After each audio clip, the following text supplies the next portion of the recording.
Perfect. Perfect. Wow, it's DaShmackHouse. Perfect. Yo, what's poppin', man? Another day, another stream. We're back in the mother DaShmackHouse. We in the DaShmackHouse, man. Wow, it's DaShmackHouse. Back in here with another one, man. Make sure y'all tap in. Make sure y'all hit that bell up above so y'all do stay notified when OG Bisco goes live in the DaShmackHouse, man. We hit 20,000. What's that? 20,000 accounts reach on IG. Yo, make sure y'all go follow the IG, man. Hit that fucking follow on the IG. Stop being cheap with the love, man. Stop being cheap with the love. It costs nothing to show love, man. What's going on with y'all, man? Holy. Let's get this brother leaf. Let's get this brother's leaf going. We got some topics to get into today. We talking about Mr. Kanye West. Unfortunately, Mr. Kanye West seems that he is falling into an addiction that can end him in his demise. Now, we're also talking about Mr. Thugger. Now, Mr. Thugger, let me tell you something about Young Thug, man. Young Thug has gotten more love behind bars than he got while he was out here really making music. It's crazy to me. It is crazy to me, man. But hey, man, listen, sometimes people like to see you down. It's weird, right? And sometimes people want to see you down. Like, some people show you love when you at your worst. You know what I mean? And then some people just show you love all the time. And then some people just got love for you, but they show that from a distance.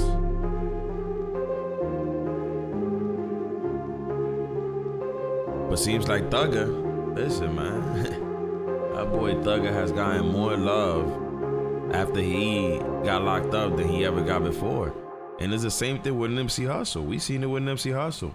You know what I mean? Nipsey Hussle became the biggest fucking star when he passed away. Nobody was bumping to no Nipsey Hussle. Who was listening to Nipsey Hussle before he passed away? Nobody. Shit. That Victory Lap album went crazy after that man passed away. Every song on that bitch went gold. You know what I mean? So yeah, man, if y'all hopping up in here, man, please show some love. The love is free. Hit that bell, hit that like button. Y'all know where y'all at. Wow, it's DaShmackHouse. Follow the IG, man. Yeah, we about to hit 14K. We got 700 more to go. TikTok been going dummy too. Matter of fact, let's go check the TikTok. TikTok's been going dummy. Hold up, how can I see my page here? Oh, I can search right here. I never logged into TikTok from the desktop. But yo, guys, yo. We'll show love to the TikTok, man. Look at this, bro. We're about to hit 10,000 followers.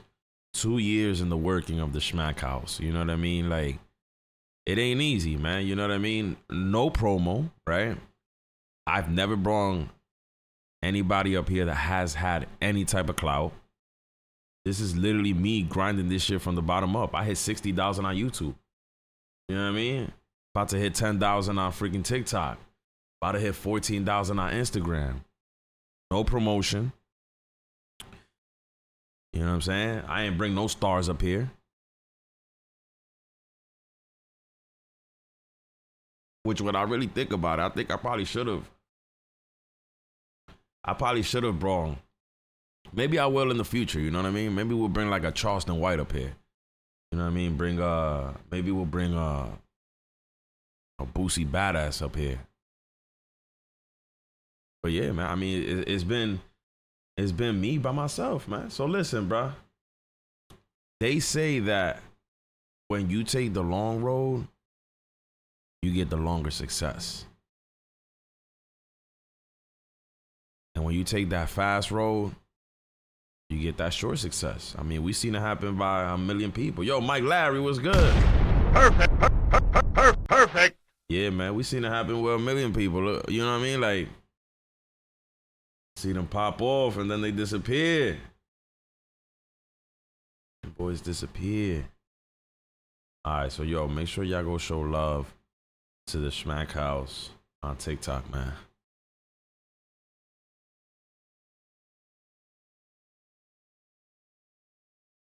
What topic should we get into first?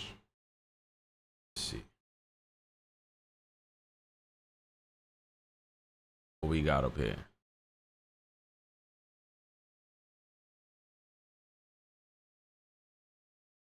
Glorilla. Yo, first thing I see when I hop on IG, Glorilla says if your man doesn't get the job done right, go with his friend. She didn't say best friend, but she said go with his friend. Holy. Wow, it's the DaShmackHouse. He belongs to the street. I mean, listen, bro. It is this is the example that these females are getting out here. You know what I mean? Like, you got these females out here following Glorilla, actually doing everything she doing. She's telling females, yo, listen, man. If your man don't give you what you want, go fuck his friend. Perfect. Get him out of here! Bro, we are doomed. We are fucking doomed, bro. This is the type of shit that's fucking everything up, right? Because these females now, with all this social media and all this, how can I explain it, man? All this fake love, right? Because motherfuckers just want to do one thing, right? They want to tap in. That's it, man. They want to hit and quit. You know what I mean? But now you got these females out here getting salty, saying, if your man doesn't get the job done right, go fuck with his friend. Damn. It is a cold motherfucking world. You think a woman was speaking like this 20 years ago? Huh? Let's go back 30 years ago. That's how them bitches be catching shit. I mean, listen, Mike Lane. They be catching more than a lot of shit. Holy Glorilla. Nah, Glorilla, you can't be telling these young females out here to go do dirty work like this, man. You are leading our youth to crash.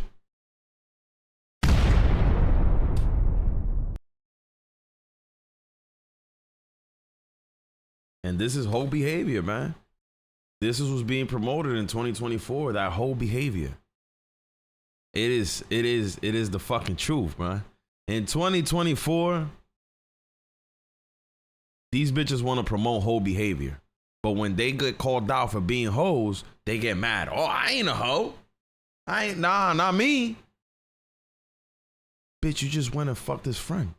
What does that make you? Oh, nah. That doesn't, nah.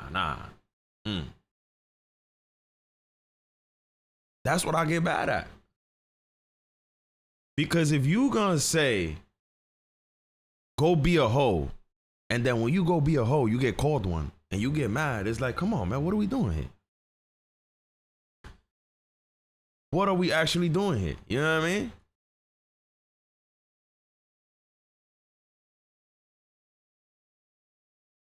Glorilla.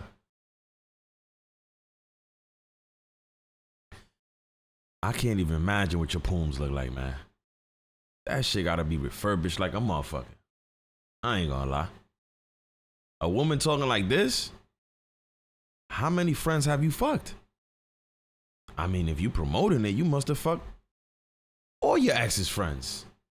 Cause you ain't with them no more, so they ain't do it right. So you went and fucked all their friends? Damn. So if you've been with 20 dudes, so if you've been with 40 dudes, that means you've been with 80 because you done fucked all their friends. Nah, bro, this is some dirty shit. This is some dirty shit.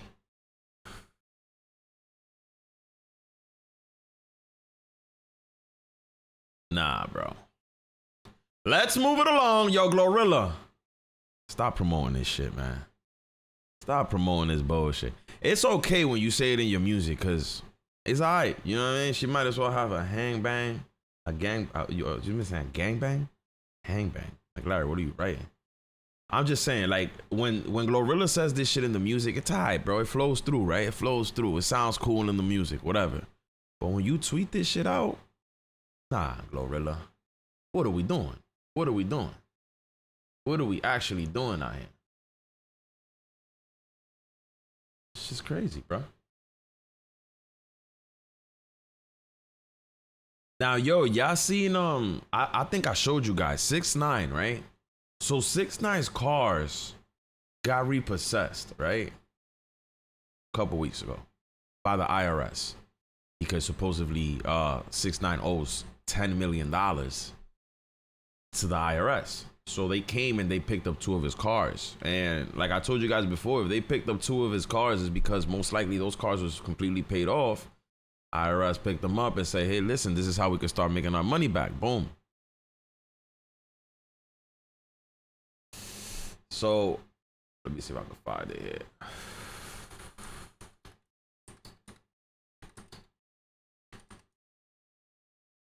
We actually gonna get into some of the 6ix9ine. He says he's coming back with some new music too. We're gonna get into that. But anyways. Una tipa que está contigo. Oh my God, that boy En el 6ix9ine. comienzo y después tú te pones. Hold on, let's go right here. All right, so here. It look like that. Yeah, 6ix9ine's car is getting repossessed. Obviously, they took his Bentley.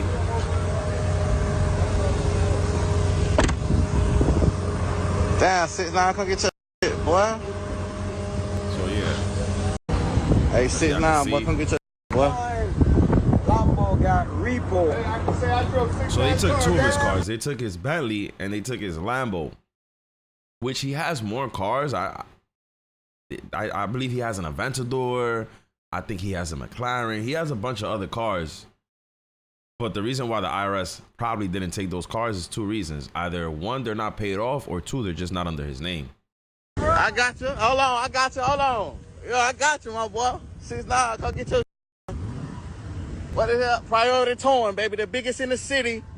This is a commercial right here. You know you gotta catch some clout while you towing 6ix9ine's car. Come on, man. Priority towing. You know you gotta catch some clout. You know, this man repeated the company's name like 4 times already. All right, my G. We know it's priority touring, my G. We understand it. The biggest in the city. Gotcha. Yo, man, this tow truck driver is savage. I mean, I ain't gonna lie, he ain't really clout chasing. It seems like the owner of the company recording this shit wanted to clout chase though. He's like, yo, priority towing. City. This is a commercial right here. Priority towing, the biggest in the city. He said this is a commercial right here. Oh, y'all finna go viral today. Y'all going on Shade Room today. Priority towing, boy. So how Montana said it first. 6ix9ine, come get your shit. This is why if you famous, and it's high, if you famous, it ain't really a big deal because shit happens.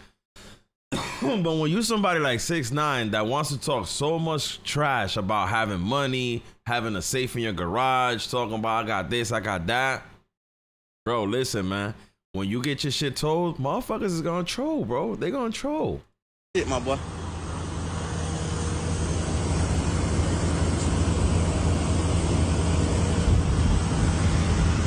Alright, so now fast forward, 6ix9ine's cars were taken to an auction and supposedly they were auctioned off. I don't know, I think they auctioned these cars off for the low. I ain't gonna lie. Like that Lambo truck, I'm not gonna lie to you guys. I wanna find out how much they auctioned off for. Yo, that Lambo truck alone, even though, listen, man, they gone down in price. That Lambo truck alone is a good, probably like a good $250,000. Even the way it is, it could be kind of fucked up, have a couple miles on it. It's $200,000 plus. The Continental GT is probably gonna be, honestly, coming out the dealer, you probably looking at another, probably like 200 and some change, close to the 3. I'm gonna be honest with you. Now, his cars, look at it right here. His cars was auctioned off. Bro, they gave this shit away, bro. Like, the people that bought this, they came up. Look at this shit. They auctioned his cars. The vehicle was sold for $175,000 to an undisclosed bidder. Another luxury car confiscated was sold for 217 for 2017 Bentley Continental GT Speed, which sold for a lower price of 85,000 and had a lower mileage of slightly below 40,000. Oh, nah, damn, they were up there. Yeah, the Bentley had 40,000. Now, 40,000 miles on a Bentley is like a Honda with 100,000 or close to 100,000, because miles are calculated different on these exotic and like luxurious cars like Bentleys and Rolls Royce. It's not the same way that the miles are calculated on a regular car that you know, like a Honda, a Nissan. Them shits could hit 100,000 and people will still buy it. But when somebody sees like a Lambo truck with like 50,000 on the dash, they're like, And when they see a Bentley with like 40, they're like, So, all right, so I thought it sold for less. The Lambo truck sold for 175. That's good, Brad. All right. And the Bentley sold for 85. So the IRS got some money back. Now, supposedly, 6ix9ine owes the IRS like $10 million, bro. And I'm going to show you guys this dealer here, which they're now selling this Lambo truck, which is crazy, right? Here goes the Lambo truck. Bro, this dealer here is actually selling it. And they posted in the description, bro. Like, they don't even know what they talking about. I ain't gonna lie. Look what they posted in the description. The description says, one of one Lamborghini Urus just touched down. This beautiful masterpiece was previously owned by the one and only 6ix9ine and is now available at Twins Auto Sale. Talk about a paint job. Fire. Get him out of here! It ain't a, well, this is a wrap, and actually there's some splattered paint on top of it. That's what it is. Now here's the truck.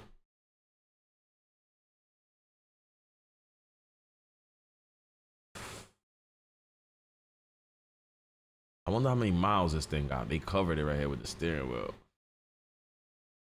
I mean, the Bentleys they said the Bentley had slightly lower miles. The Bentley's sitting at 40,000 miles, so I'm pretty sure this Lambo truck is probably sitting on at least over 50,000 miles. This probably was one of the cars that he was driving most. And yeah, nah, this deal is selling it. And yeah, man, 6ix9ine just gotta like move super different now, because at this point, you know, I mean, listen, bro, he can't own anything, because they'll come for it. If it has a lien on it, you know, it might be like, The IRS is gonna come for anything that's paid for cash, for sure. That's for sure.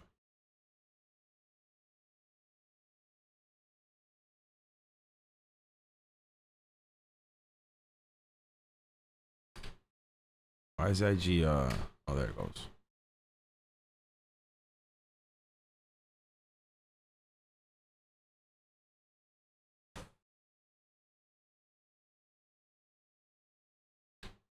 Why is this tripping right now? I hate when Instagram starts acting slow, man. Come on, IG, get them servers up to date. All right, so now another thing I saw here, man. Bandman Kevo, bro. This man Bandman Kevo supposedly signed a $5.8 million deal with Sway Hydration, and they are supposedly looking for more influencers. Now, if you guys don't know, this guy Bandman Kevo literally freaking made himself taller. Like, supposedly he made himself like 6 inches taller. And ever since he did that, he came out with this drink, which he's claiming like, yo, listen, I gotta drink this drink in order for me to stay tall. Because if I don't keep drinking the Sway Hydration, I'm gonna get smaller. Let's see. I'll see if I'll find a video here for you guys so I can show y'all. So here goes the video. Cooling TV, they posted it. Surgery done, and then he got a knee BBL on top of that. Knee BBL, whatever you want to call it. He added some more height to his damn kneecaps, all right? So for the past few weeks, everybody been looking and see what the hell. I'm gonna go BBL and listen real quick. Yo, what's going on, y'all? Listen, I've been healing from the BBL and height surgery.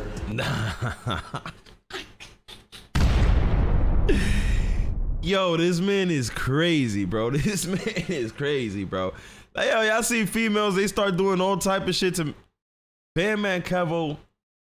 Bro, it's crazy, right? Because Bandman Kevo doesn't have to do any of this. I don't know what's the point that he's trying to prove. You know what I mean? Because he doesn't have to do none of this. Now, my theory behind why Bandman Kevo is doing this is because he's probably getting paid by one of these surgeons to do this, you know, so other guys could start doing it, right? Because it's like the BBLs. Ain't no BBLs. You could have got a BBL 10 years ago, but females just started getting BBLs like 4 or 5 years ago because that's when it really got popping. Other females started seeing other females go online with these big ass asses, and these guys was like, oh my God. Now, what is the one thing that women chase from a guy that most guys, well, I'm not gonna say most, but a lot of guys don't have, is height. You know what I mean? You could be fit, you could go to the gym, you could do everything, but you can't make yourself taller. You know what I mean? So here's Bandman Kevo trying to promote this new thing to hopefully get other men to do the same. Bandman Kevo doesn't have to do this. Bandman Kevo get any female he wants. This man's dumb rich. Tell me a bitch that Bandman Kevo can't get. You understand what I'm saying? So here's him talking about this whey hydration. He says that if he don't keep drinking this shit, supposedly he's gonna start shrinking. Which, listen, man, it's a genius way to promote this drink, bro. I ain't gonna lie. Remember I told you I was trying to get taller.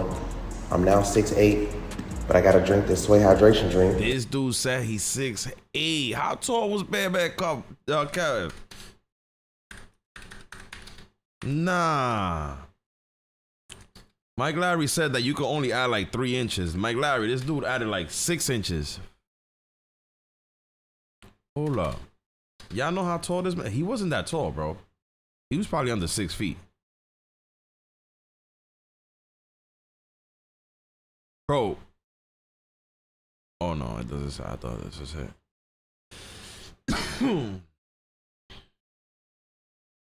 Nah, I can't see his height here, but bro, that's crazy. He's 6'8". This man's a basketball player. For the next 3 months, or I'll get shorter. So that's what's been going on, man. Yeah, I heard him say it there. I gotta keep drinking this sweet hydration, or for the next 3 months, or I'm gonna get shorter. But I gotta drink this whey hydration drink for the next 3 months, or I'll get shorter. So that's what's been going on, man. Yeah, everything been good. I got in my faja, y'all see. No cap in faja. I gotta wear this for the next 3-4 months, but it is what it is. So it's been about 3 weeks since this video, and the fans are basically saying Bandman Kevo is lying. He didn't get no knee surgery, nothing like that. He just promoting this drink that he had in the video. All right, some deal that he got maybe with this drink company, and he just been promoting it, telling this lie that he went from. All right. So according to Coolin TV, he says that, you know, people are saying that this is not true. Bro, to add like 8 inches to yourself, bro, that's... Okay, so here it says it. See, operation that took him from height 5'8" to 6'8". Bro, he added a foot. Yo, this dude added a foot to his height, bro. Man's was 5'8", and he's claiming that he's 6'8" now. Now, hold up. Somebody said that there were some pictures. There's some pictures of... There might be some pictures. Let's see. Picture of Bandman Kevo's new height. Nah. Yo, can't believe I have to drink Sway Hydration for the rest of my life. So look at this. This is him right here, bro. Bandman Kevo at back on Fig. He says, I can't believe I have to drink Sway Hydration for the rest of my life to keep my height. I feel like when I stop drinking, I get shorter. Yo, listen, that check was definitely big. That man's only talking about Sway Hydration. That shit was a fat ass check. Now let me see some. Was he on Back on Fig recently?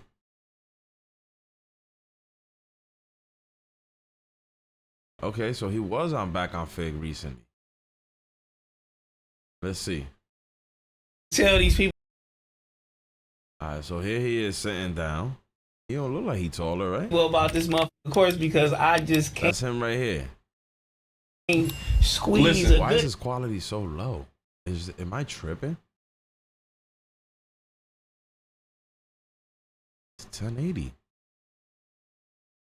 even just one. Like, Nah, listen. where do I go to get this $100,000 credit card? One of you motherfuckers gotta tell me, you know what I'm saying? Or how do I go get that bitch? That's all I really.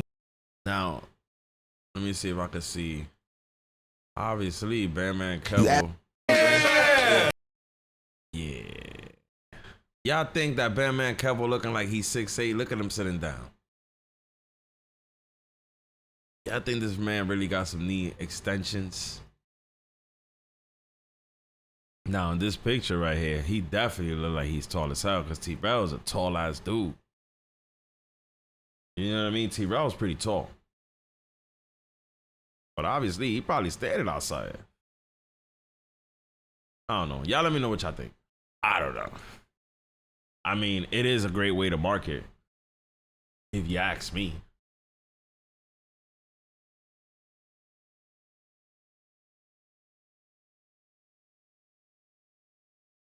Yo, Juice WRLD's ex-girl. Look at this, man. Juice WRLD's ex-girlfriend, right? Zoom in. Juice WRLD's girlfriend, well, ex-girl, because they're not, obviously passed away, claims to be selling his unreleased leaks in her exclusive community. This is so unfortunate, right? Because, you know, it seems like Juice WRLD's ex is not doing too good financially because she's been trying to like sell a whole bunch of things ever since he passed away. Like, we seen her supposedly leak like what it was somewhat of like some pictures of them like naked or getting intimate, and supposedly it was all to promote her OnlyFans. Now, as you can see, this is her OnlyFans right here, which is $14.99 a month, whatever.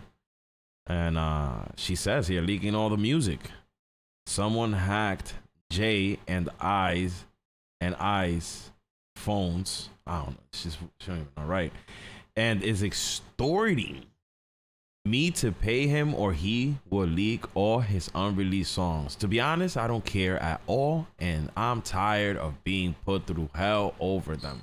I'll leak them myself. I have been bothered, and my iCloud hacked so many times, and I am tired of it. I hope this is what you all wanted.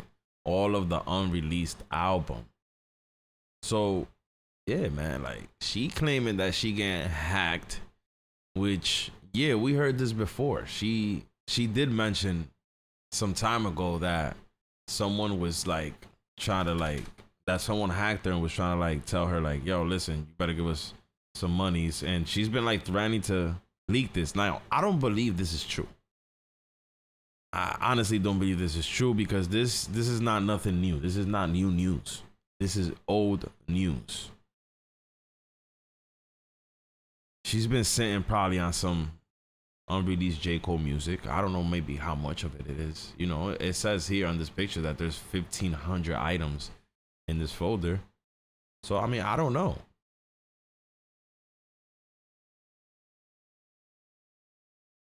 Yeah, I believe that she has music of him. She has to, bro. She was hella close to him. I was his girl. You know what I mean? She was in the studio. You know what I mean? Probably got like video footage that we'd never seen before behind the scenes in the studio. Let me see. See if I find something. I think she posted it before.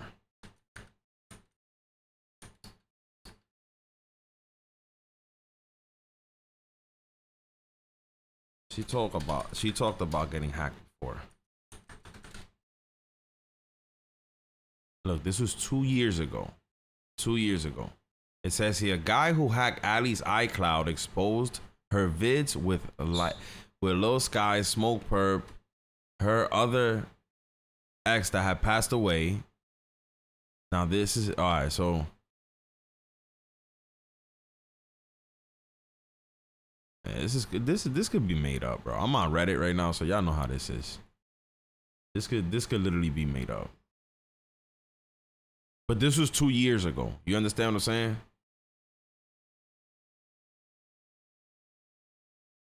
This was 2 years ago. So she's still like with this. Like,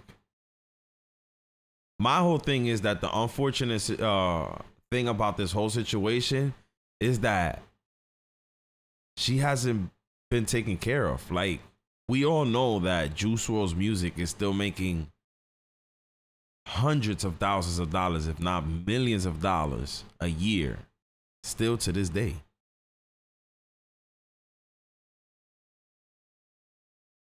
I think that she should have been taken care of so she doesn't have to come out and kind of fuck up Juice WRLD's legacy. Juice WRLD is a legend, you know what I mean? And for her to come out and kind of like be putting videos and pictures of making Juice WRLD look, you know, probably not in the way that he wanted to be looked at, you know what I mean? He probably didn't want shit like that to come out, but here's her putting videos and tapes and the pictures of them freaking having sex for her to freaking get people to sign up to her OnlyFans. Obviously, because she ain't making no money. So she got to sell her OnlyFans subscriptions for $15 a month. Shit is sad, man. Juice WRLD was a legend.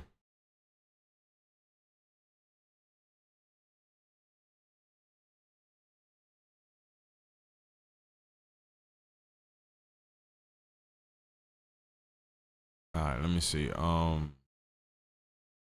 What else we got here?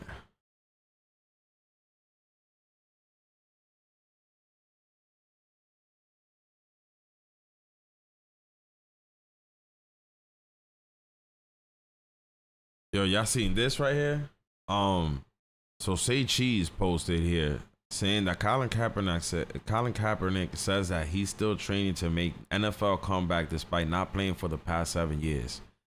Yo, I gotta respect this guy right here, man, because Colin Kaepernick is that type of guy that, you know, he, no matter how much he knows he's canceled and he probably won't ever become an NFL player, he doesn't stop trying. This dude doesn't give up, bro. And I gotta respect his consistency as keeping to try. Like, bro, this man has been shamed by the NFL in all type of ways. They done kicked this man out, bro. They done made, like, bro, we don't even want you around here, bro. We don't even want you around here. It's clear, bro. Colin Kaepernick gotta give up, bro. Go focus on something else, my G. Go play freaking football with your friends in the backyard. You know what I mean? Go download NFL, what's that game that people play at home? The video game. Go download an NFL game on your PlayStation. Go play football there, bro. It's over for you, my G. I'm sorry, bro. I gotta keep it all the way from Guida with you. The NFL don't want you, my G. They rather get instead of them giving you the millions, they rather give it to some kid that's coming out of college with way more energy. He's gonna do whatever he's told to do. NFL already knows they could. You want to do what you want to do. The NFL already knows that, bro. They're not gonna let you. You will not play for the NFL again. You will not play for the NFL again. Especially not after you did whatever you did, you know what I'm saying? So I gotta keep it all the way from Guida. My boy, just give up. Find something else to do. I told you, go play with your boys in the backyard, you know what I mean? Go throw some foosball in the barbecue Barbecue Sunday, you know what I mean? Play some NFL on your PlayStation, on your computer, whatever it is that you have. You know what I mean? And that's it. But it has to come at a point in your life where you have to understand, bro. They ain't fucking with you. Clear as that. They ain't fucking with you, my G. But I gotta respect the consistency. You know what I mean? I gotta respect this man's consistency.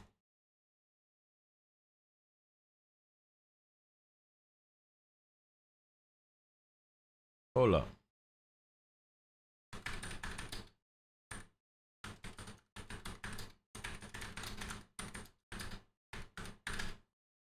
I want to show y'all something. Let's see. Look, this is 10 months ago. This man, Colin Kaepernick, has been consistent. Pittman High alum and former 49er quarterback Colin Kaepernick is once again trying to make a comeback. Check this out. The artist J. Cole, a friend of Kaepernick, released on Twitter a letter that the QB sent to New York Jets owner Joe Douglas asking to join the team's practice squad due to their depth issues at quarterback. Kaepernick writes he believes in the current starter, Zach Wilson. He's not there to be after his job. Instead, he wants to help the defense prepare for this week's opponents each week, and still thinks he's in great shape. Nah. NFL ain't fucking with no Colin Kaepernick, bro. I mean, old as hell. They can't tell him what to do. They're going to bring in one of these college kids, and they're going to be like, yo, listen, man.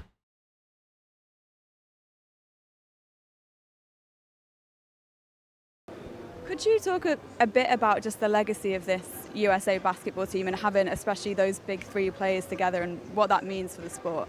Yo, Colin Kaepernick, you should have just done whatever you had to do, my nigga. Like, it seems like you're more hurt that you're not playing than anything else that you're done. Like, my boy, like, you should have just done what you were supposed to do. Motherfuckers told you to kneel, your ass should have kneeled, my nigga. Like, what the fuck? It's been like 8 years, my nigga, and you still out here crying to get back on the NFL. This shit is horrible. Yeah, U.S. men's basketball team, to have the star players that they have, now be in contention for another gold medal. And you also have a lot of players who are more on the tail end of their career, but also performing at levels that we just haven't seen players do at their ages, which is phenomenal to be able to see. It's exactly why they don't want your ass in there, nigga. They got them little niggas. Come on, man. And to be able to witness that in person, like, it's incredible. So hopefully they close things out, continue to build on their legacy, but we have some of the all-time greats on this team. We know you're a big NBA fan, but what was it like watching them all together?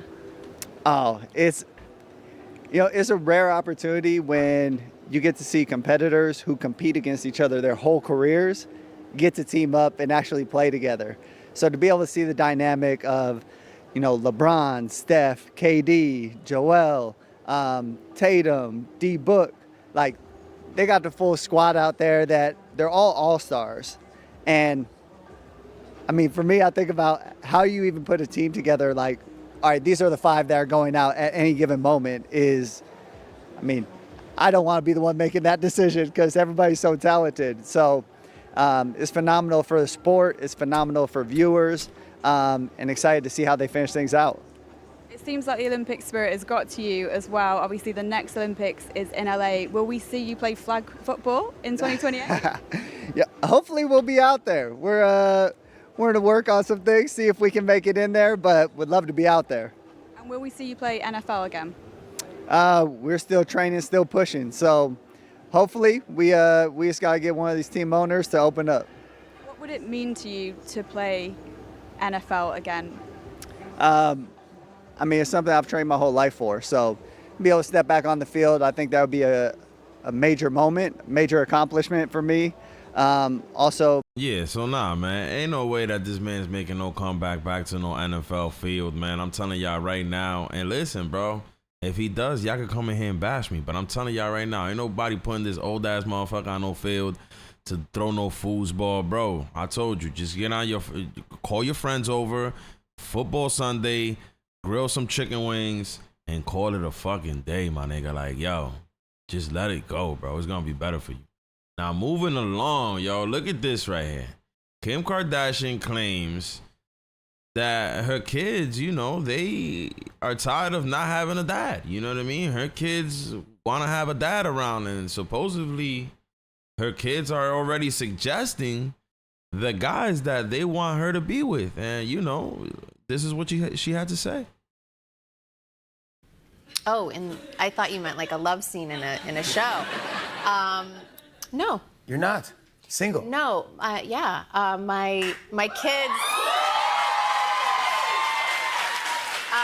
It's so funny because my kids try to set me up like they're ready now, and I'm not.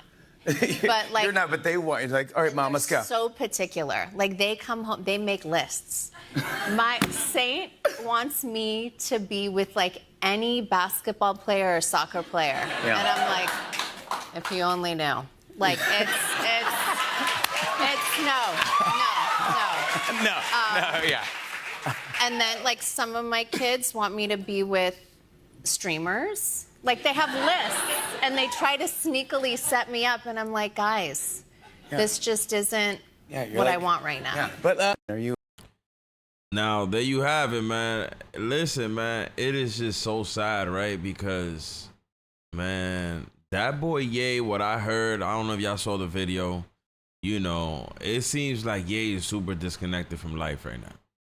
And I told you guys before, man, ever since Kanye broke up with Kim, he's been trying to find his Kim Kardashian. And this girl, Bianca Censori, that he's with now, you know, here she at. Here she is, you know what I mean? His little boo thing, you know what I mean? He got her coming outside nearly naked every day. And it's like, bro, my boy is literally going through it. You know what I mean? Like, he is literally going through it. Now, the rumors are that that boy, Kanye, has an addiction to nitrous. Like, supposedly this dentist that made him this grill that costed him a whopping $850,000. Supposedly that grill has this thing, right, where it's crazy because they were explaining how the grill was made, and supposedly the way they clean it, they have this actual piece that he bites into, and it has like 30 jets that just flush the whole entire mouthpiece out, which, listen, that shit is insane, right? But he did pay $850,000 for it. Now, this doctor that made the piece is supposedly being exposed by this ex-employee that used to work for Kanye that goes by the name of Milo. And basically Milo is now coming out to expose some messages that it seems to be some group messages between him, the dentist, Thomas, and Kanye, which it could be seen a conversation between Kanye and the doctor where Kanye is asking the doctor if he's going to come through with some nitrous, you know what I mean? And I always look at these messages and I take them with a grain of salt because it's like it could be something that we don't know. We don't know if it's true. You know what I mean? We don't know if these messages were photoshopped. Like screenshots can be photoshopped. And yeah, and Kanye hasn't come out to address it. I did make a video. Y'all can go watch the video if y'all want. It should be on the page there. Where I go into detail of the whole situation. Let me see if I can show y'all the dentist, this dentist that made this piece for him.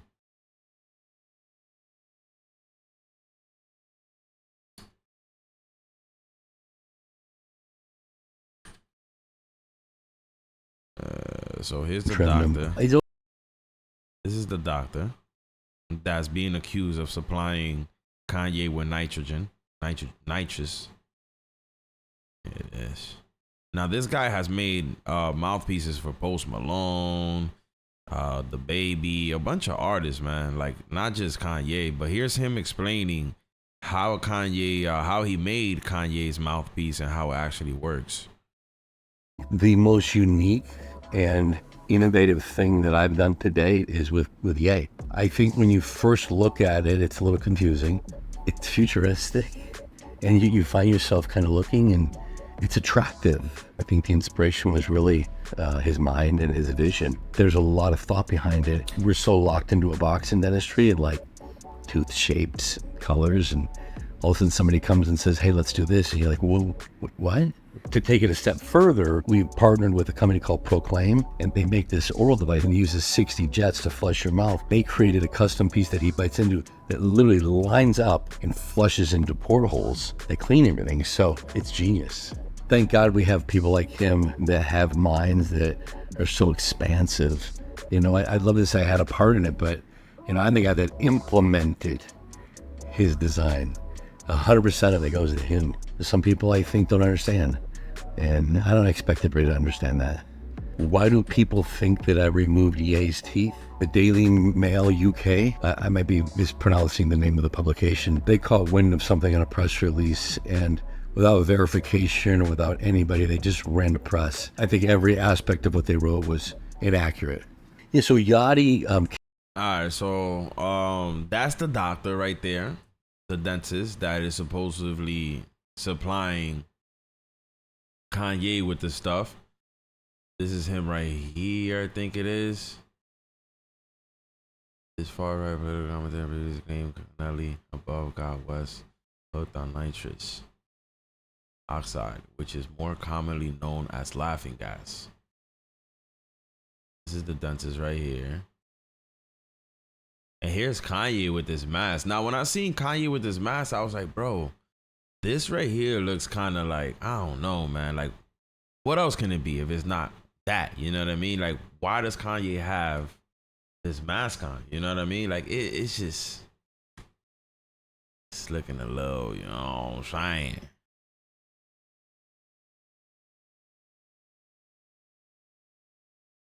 All right, so let's look at the messages. These are the messages that went back and forth, which I told you guys that were in a group chat between Thomas, Milo, and Kanye, which says, this is the doctor. It says, this needs to be a long-term goal. Get recreational nitrous legalized. Meanwhile, we master the delivery system with a 2-year head start. And Milo responds here, and he says, surely you are joking. Prolonged misuse of nitrous causes birth defects. Problem with B12, your spinal cord disintegrates. Why would anyone want to introduce another drug to an already depressed, addicted, demoralized, and empathetic population of dopamine slaves? It seems here like Dr. Thomas quoted that with a laughing, ha ha ha. Kanye right after says, can I have the nitrous today? Tom, you said you bring them by today. Checking in. Now, when I look at this message and I see Kanye's response, right, which is directly saying, can I have the nitrous today? I don't think that this is the way that Kanye would respond to a text message when he already know exactly what Thomas is supposed to get him. He would probably respond to this message by saying, he would skip this. This is a little too much right here. He said, Tom, you said you bring them by today, checking in. That's all he should have said, right? And Tom would have known, right? This Dr. Thomas would have known exactly what Kanye means. Now, the reason why I start to think that these messages are photoshopped is when I see a message like this. Clearly, like, just admitting exactly to what he wants. You know, like, can I have the nitrous today? You know, like letting people know, like, yo, yeah, I'm talking about that right there. You know what I mean? So this makes me think like this is probably photoshopped, but we don't know. I don't know why Kanye hasn't came out yet to address it, but these messages don't look solid to me. I gotta keep it all the way funky.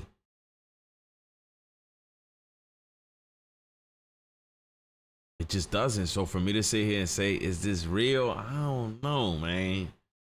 I don't know. Y'all let me know what y'all think in the comments down below, man. Y'all think this is real right here? Y'all think that, you know, Kanye is really that addicted to some nitrous?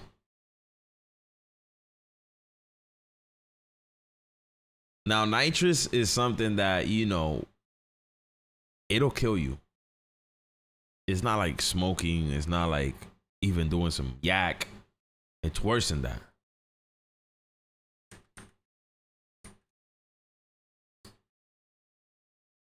Show you guys right now some video.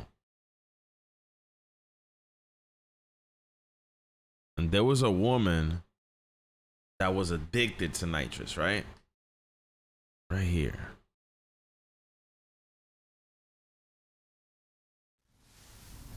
Rylan, you're back. I'm back. Nice to see you again, Mark. Nice to see you. What's going on? So it's been. What happened to your boyfriend? You lost him. I did from my last interview that I had a boyfriend. Yeah, he was a cool person. Just sadly, we weren't meant for each other. Yeah, you certainly didn't look like you were cut from the same cloth. I know, that's for sure. And I think I've gotten more tattoos since then too. Have you? Like, yeah, on my face. I've gotten a few more on my eyelids. So. Nah, you're never gonna stop. Shorty is wildin'. Y'all seeing Shorty right now? Her eyes is tattooed, bro. Shorty's eyes is tattooed. No, I don't think so. You have no more room for tattoos on your arm. I don't think so. No, I don't think so. Your left arm. Yeah. So what's been going on? So, Yo, what is this right here? Is that like something under her skin? What the hell is that? It's like popping out. Ugh, brother, ugh. Actually been a very crazy year for me. More of a life-changing year, I think I would say. It's so crazy because so many people say, like, I look like a demon, like, I am the devil, like, all this stuff. And it's, like, crazy because this... I mean, she even got the teeth.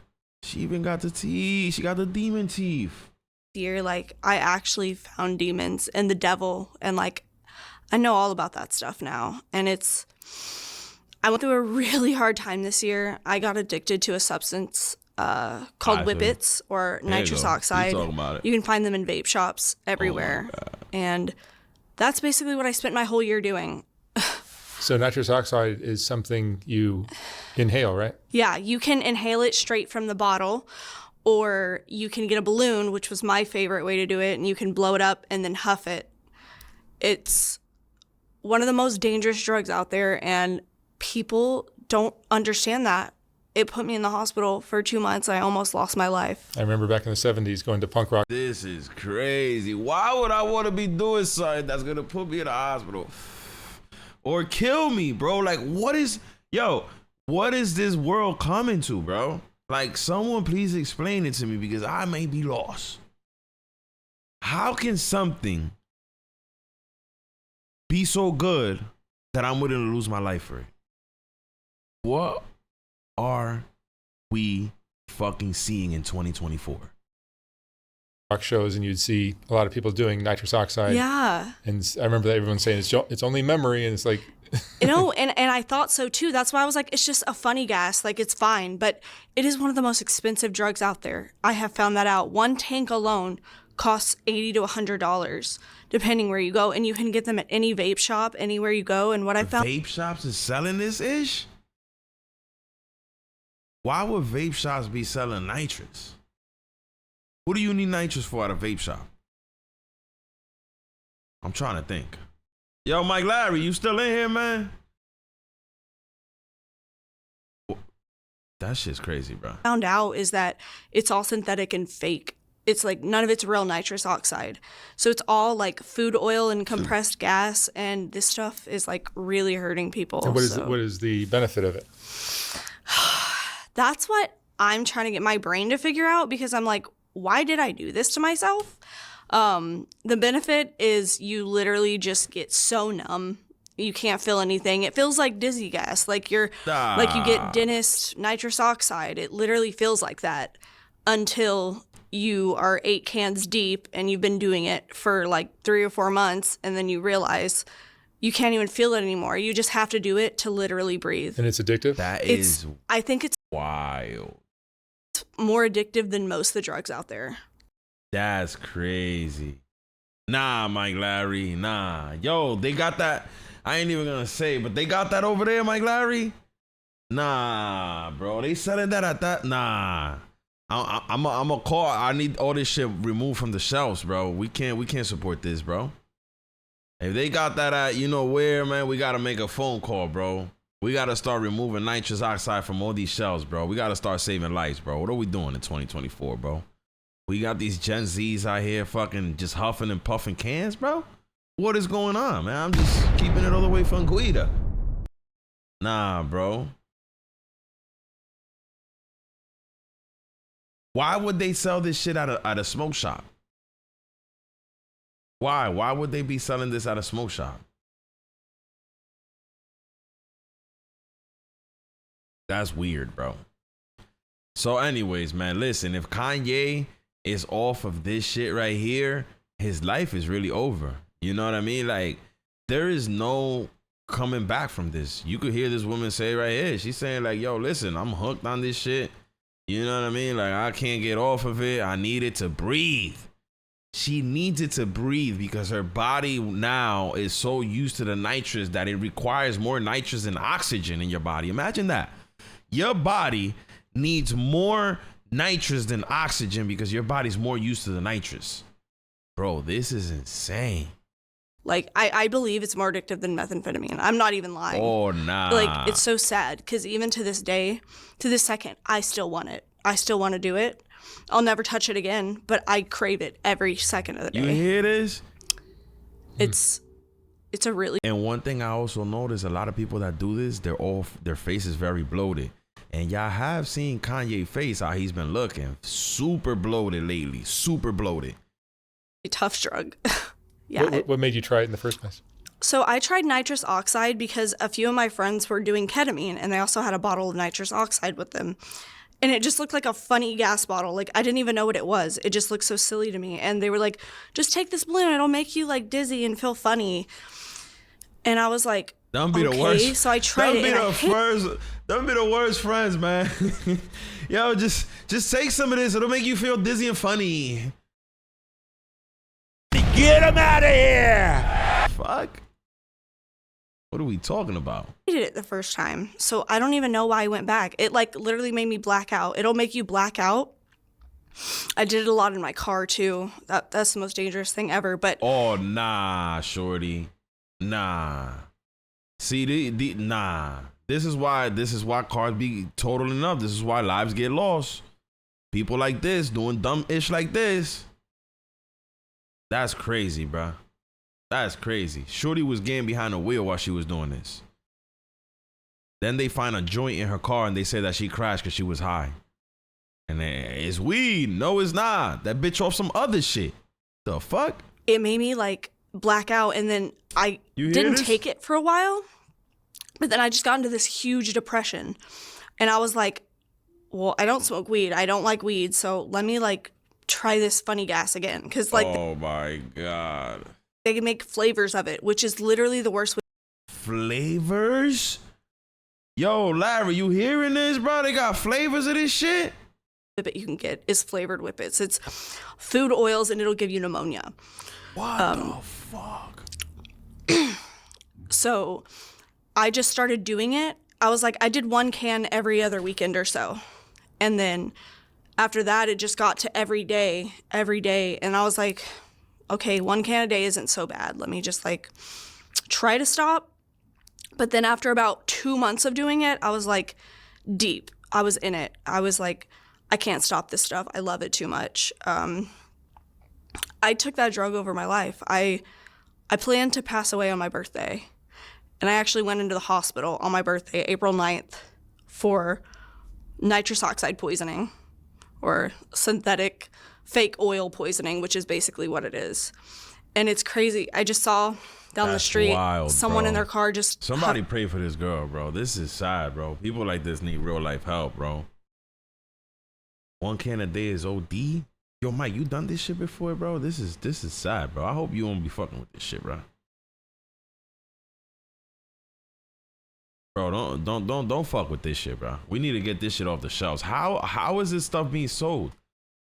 Look at this shit, bro. My nigga, they got flavors of this shit. What the fuck? Quick Whip 24 pack of 8G and 20 cream chargers. My nigga, this shit got cream in it. Nah, bro, nah, this is crazy. I just learned something new. I didn't know they had flavors of this shit.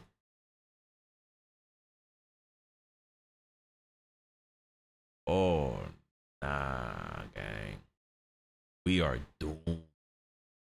Yo, we doomed. Puffing Whippets with a balloon driving. This stuff kills people. It's really, really bad. Oh my God, bro. But she got me shaking right now. I ended up in the hospital for about 2 months. I overdosed, and I didn't even know I overdosed. I got up to doing 6 cans a day. Huge cans. 6 cans of nitrous oxide. 6 cans of nitrous oxide a day. So I was spending about $300 to $700 a day. What? I don't even know how I got the money. Oh, nah, bro. This shit is expensive as hell.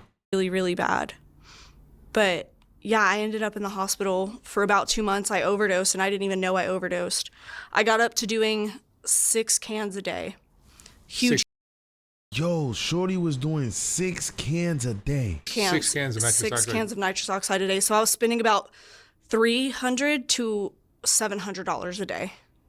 I don't even know how I got the money. I don't even know where it came from. I think I was like begging people for money at that point. What does it do for you? It's like when someone asked me that, I said it feels like a warm hug from God. But what? It was just the devil talking. I swear it was the devil, because ain't no way. That drug is killing so many people. After I like showed my story about Whippet abuse, so many people came forward and said they lost feeling in their legs. They couldn't feel anything anymore. Their hands are numb. I lost whole feeling in my legs and whole body. I was paralyzed. They said I was paralyzed from this is crazy. like chest down all the way to my legs. And I had tremors, so I would kick my hands and feet every single day, and I couldn't stop shaking. Bro, is Kanye really off this, bro? Those things have they strip you of all your B12. Vitamin B12 is so essential for the body, and I had 0 in my body left. So I would sleep about 16 hours out of the day, and then the other part of the day, all I was doing was Whippets. Oh my God. Have you experimented? Hey, listen, man. If Kanye West is off of this, it's over for Kanye West, man. I'm telling y'all right now. Kanye West's career is probably raps. If that man is out here really doing this type of shit, man. It is unfortunate, man. I'm telling y'all right now. Because Kanye West is somebody that's super talented. The talent that Kanye West has, no rapper has. Kanye West has made some of the best, not some of the best, has made the best sneaker to date. You know what I mean? Like there's no sneakers that are more comfortable than the Yeezys. There's no sneaker that lasts longer than the Yeezy. You understand what I'm saying? So when it comes to designing, clothing, sneakers, Kanye West has done it the best. You know what I mean? And when it comes to rapping, Kanye West, I can't say he's done it the best when it comes to rapping, but he's been one of the best. He's been up there with the greats. So, you know, to see Kanye West start throwing his life away, supposedly for doing Whippets. Now, supposedly, these Whippets, like y'all heard this woman say, she's spending like $400 to $700 a day by doing 6 cans. Supposedly Kanye West was getting charged, or is getting charged, some like $50,000 a month to keep doing these, to keep supplying for the doctor to keep supplying him with this gas. And Milo also claims that the reason why this doctor's trying to get him hooked is so this doctor could cash out and potentially sell hundreds of thousands of dollars worth of gas to Kanye West.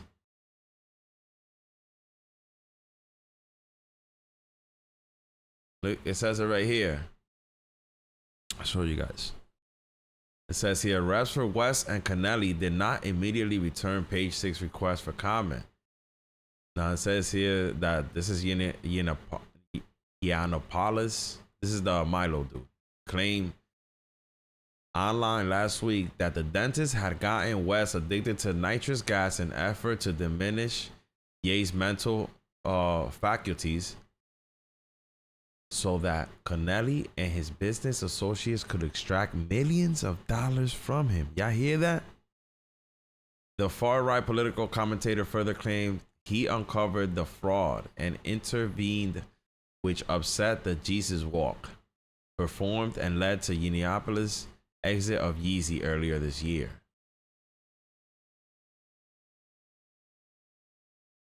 So supposedly this guy Milo was working for Kanye and he quit sometime this year. He supposedly had worked for Kanye West since 2012, it says here.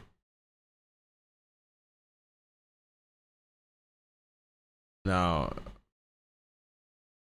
let's see. This is the dude right here, Milo.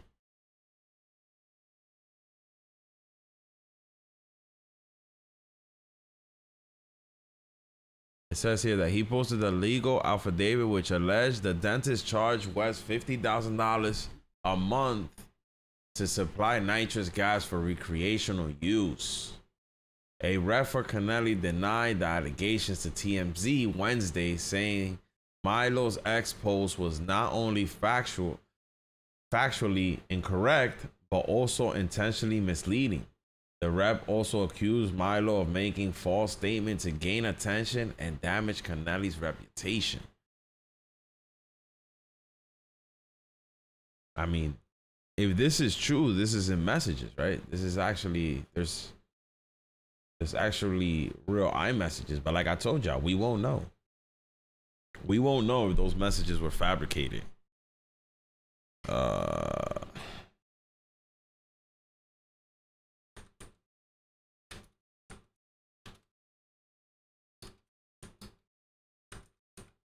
So we'll find out, man. We'll find out sooner or later. If Kanye West is really out here and he's off of some gas, it'll show sooner or later. We're gonna see Kanye West's downfall because there's no way to escape that. And when you got the amount of money that Kanye West has to supply this addiction, the downfall comes faster than anybody else, man. I'm telling y'all right now.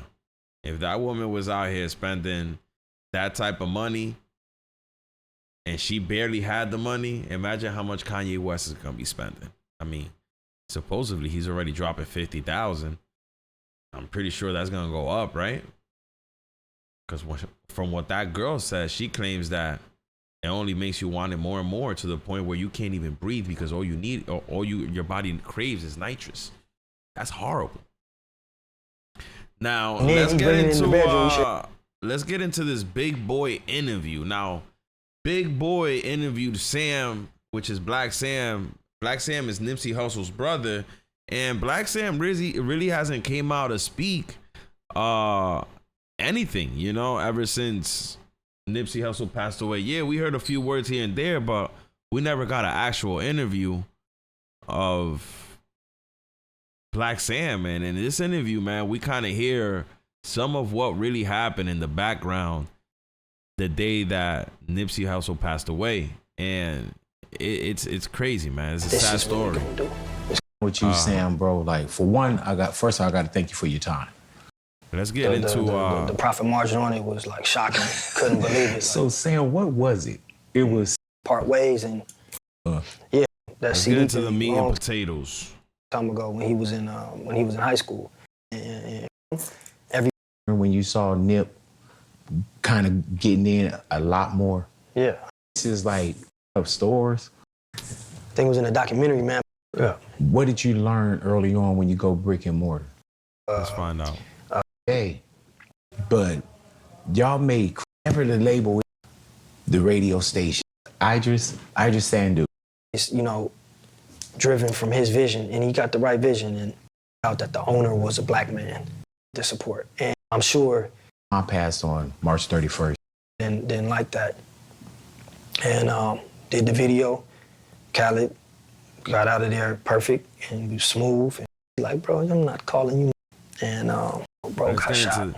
So I just immediately to the house. We was all happy. And all right, so Black Sam starts explaining what actually happened. He starts explaining that day, you know, that Nip actually got shot, and he starts explaining from the moment that he heard what happened. I want to run it a little further back. Let me see. I was smiling. I was happy. He seen the shots of the video. He's like, man. He's explaining here the day before. You know what I'm saying? I'm gonna run it back a little bit so we start hearing from the day before of Nipsey's demise. What was actually, you know, what was the day like? Making sure that we on point in security, and when we pull up, it's, you know, we like, Hustle, when you pull up to the shop, call us. He like, bro, I'm not calling you niggas when I pull up. I'm not calling you niggas when I pull up. And we like arguing and just, you know, but turn into, you know, a little bit of that, and then back to the, you know, celebrating bro Adam's birthday, and Hustle got us the back room, and you know, family there chopping it, and just us four. The day before, and we stayed there forever, man. And when he walked out, we all walked out the back room of Wally's. I think Rivera, one of the guys that filmed the video, just happened to be there. And so he see us walking out, he's like, oh, Hustle, what's up? And he like, man, what's going on? He's like, bro, they just sent me the first edit of the video. And so he pulled it up and he like, man, look at this, bro. You look amazing, bro. You about to do movies after this. Look at this shot. And so Hustle seen it and Hustle was smiling. Hustle was happy. He seen the shots of the video. He's like, man, he's telling him like, bro, ain't no more small time shit, man. After this, nigga, your shit going out the roof. And so, you know, we was all happy and shook hands with them, and then we left. And that was the last interaction, bro. And that was the night before? The night before, Saturday. And so Sunday, what was that morning like for you, Sam? Sunday, it's regular Sunday, man. I think we had spots in the hood. So one of the spots we had a little weed spots, 24-hour spot. And I think it was my boy. Now, this is the day of, in the morning, he's speaking on. Who usually do one of the shifts. I had to cover one of the shifts. And so I think I was in it all night. And the morning shift came in and I ended up leaving. And so my goal was to go to the house and sleep a couple hours and then go back to the shop and close the shop up for the rest of the night.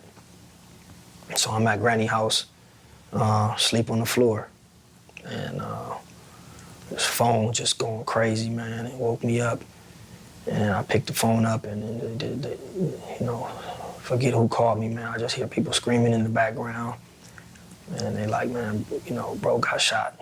So I just immediately just run out the house, and just jet out the door. My grandma was in the living room watching TV, so she seen me run out.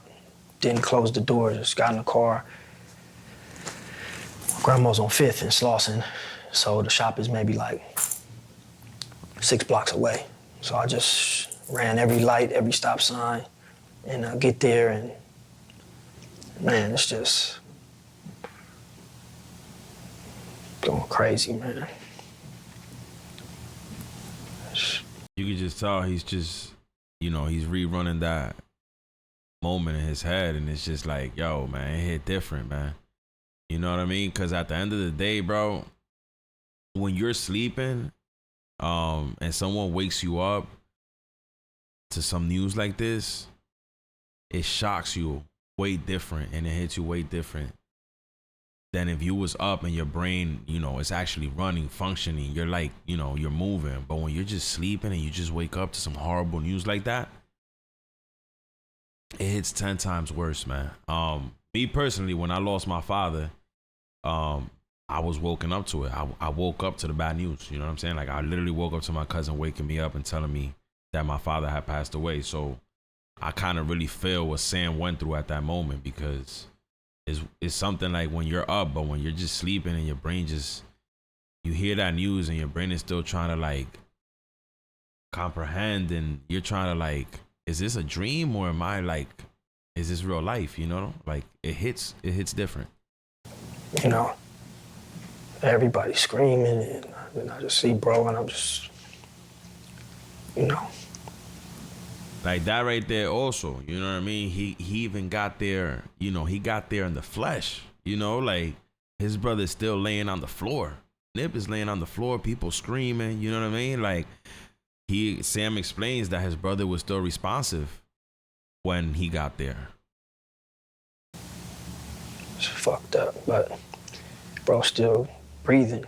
He's still breathing. I think Kev Mack was like talking to him and trying to tell him, you know, breathe, stay with, just breathe, bro. So I'm looking, trying to, you know, we need to figure this shit out. So somebody had the, I think, ambulance on the phone, and everybody screaming. I was just like, man, shut the fuck up, man. It's just like, you know, take the phone, and I'm trying to talk to the ambulance. They said they coming, and they telling me, you know, I'm asking them like what do we need to be doing? And so they telling me to try to administer CPR on bro, and asking me, is he breathing? I'm like, yeah, he's still breathing, you know. And just try to do the best that we could. And finally, you know, police came and ambulance came, and they took him. And so I'm just praying, you know, I had faith that bro was gonna be all right, and you know, then I had a lot of people shot in that parking lot. And I done drove multiple people to the hospital, and you know, I'm like, man, if anybody make it, bro gonna make it for sure. And that was the ride to the hospital, man. Just praying, and you know, I was confident bro was gonna be good, man. And just couldn't understand it, man. Just like the Twilight Zone after that. Everything I believed in, or my faith in, shattered. But did you get word like right then? Did you follow? Yeah, followed the ambulance, and I think got out, and so I was trying to go to the doctors and ambulance. I think J-Rock. Then one of the ambulance told J-Rock something. And he came to me. I'm like, no, I'm not trying to hear that, man. I'm trying to figure it out and go talk to them, and then go to the doctors. And then my mom and family was there, and then everybody screaming, and just walked out. It's fucked up, but. When you walked out, you knew then? Yeah. Yep. Yep. You know, still can't understand it, honestly. Just it's Twilight Zone, man. Don't understand. Shook my whole belief in whatever I believed in, and you know.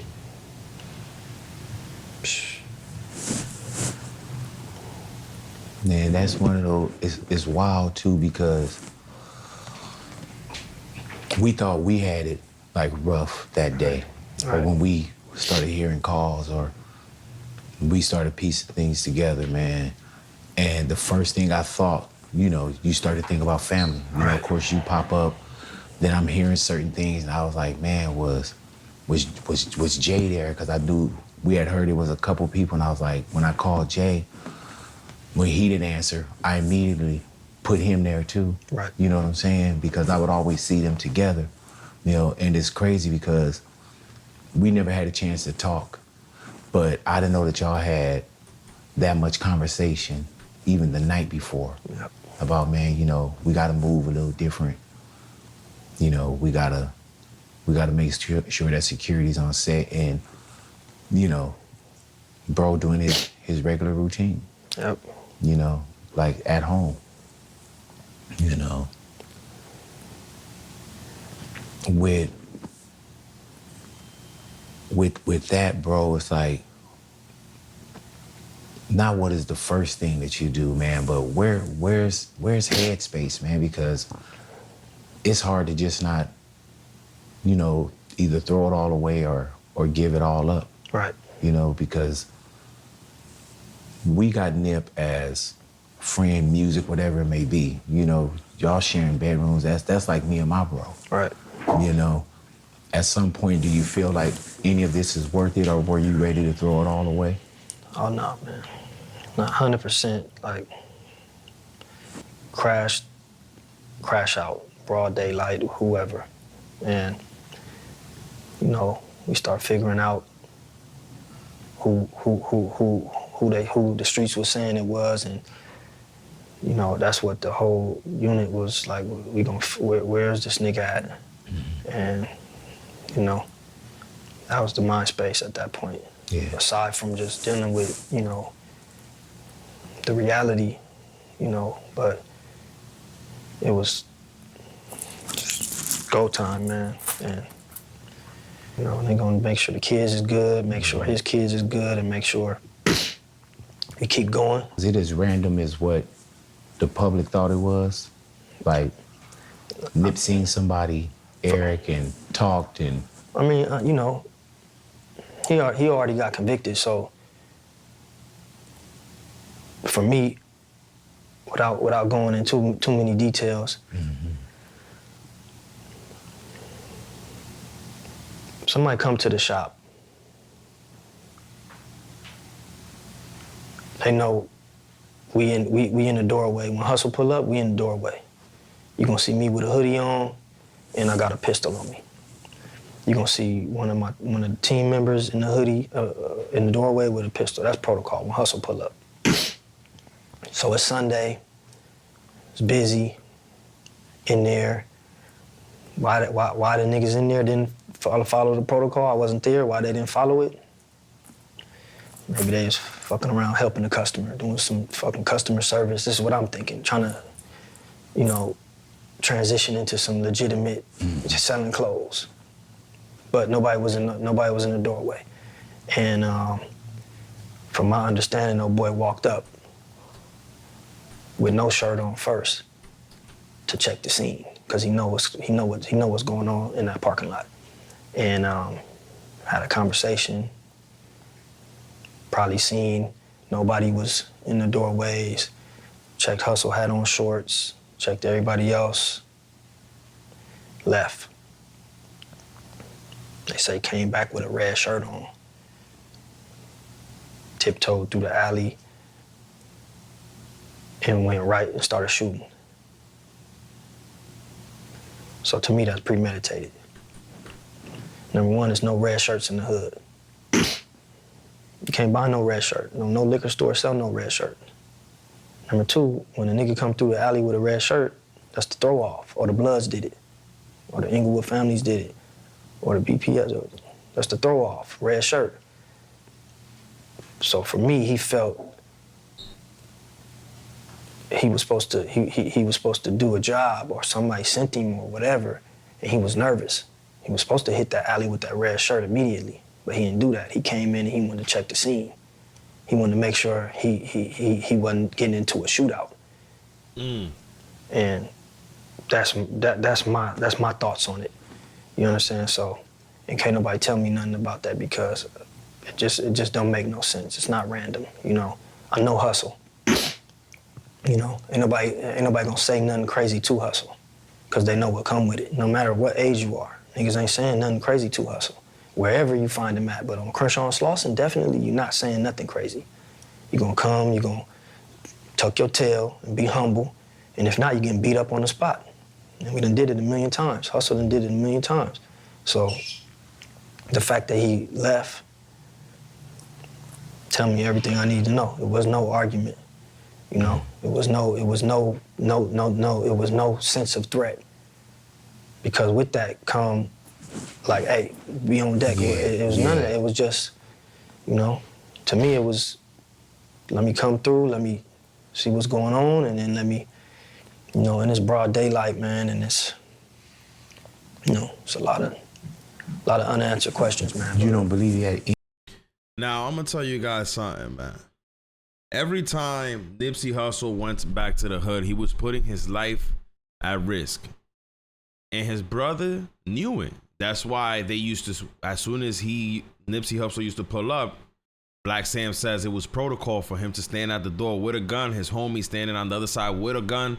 Like, they knew that Nipsey Hussle was a target in the hood. It wasn't something that wasn't known. My question is, why is Nipsey Hussle pulling up to the hood and even standing outside? Supposedly this didn't even happen inside the store. You understand what I'm saying? This happened outside the store.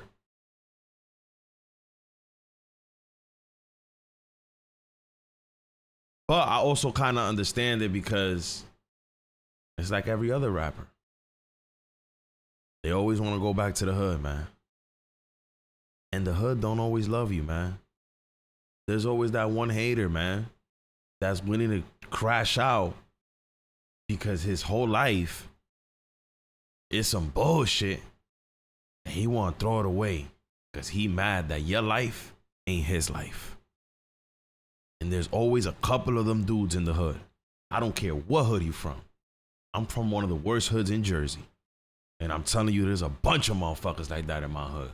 They're willing to fucking crash out because they're mad that your life isn't their life. That's just the way that shit goes, man. Now, Cowboy was somebody that was also always with Nipsey Hussle. The day of his demise, Cowboy was with Nipsey Hussle. Now, if you hear Black Sam talking, you know, he's talking real aggressive. Sam wasn't there, but he's really like kind of putting together what he thinks happened, because he said that there's no other way that they could have got Nip. Now, we never really got much of why Cowboy and Black Sam supposedly don't talk, because supposedly they're not cool like that no more. And Cowboy was like Nip's right hand. Cowboy was always with Nip. Nip didn't move without Cowboy. All right, so Cowboy's, I'm gonna show you guys who's this guy right here. Show you guys right now. I went from condos to Pop's house. This is Cowboy right here. Let me see. Now, in this interview, supposedly he explains Cowboy on why him and Black Sam and All Money In crew don't speak, and if they blame him for Nipsey's basically demise. All right, so y'all already know, hit like, man, like everybody's content, show love, you know, man. Cowboy. Do you think that it's like that because they know you were there, you know, with Nip and everything like that, you know? And I asked that because they know you was closely connected with them, and everybody know. That's why when it came down to telling the story or talking about anything in regards to Nip, let's be real, the media platforms, Vlad called you, even Adam called you. You know what I'm saying? I was looking to sit down and talk with you and everything like that. So everybody know that Cowboy was connected to Nip. So when it come down to that, do you think they feel like that because of how close you were to Nip and because you was there through that process, and they just probably don't want to talk about it? Or what is it that you feel on why you don't have that connection with them? I don't know. Like I said, I stood down there for 3 years, you know what I mean?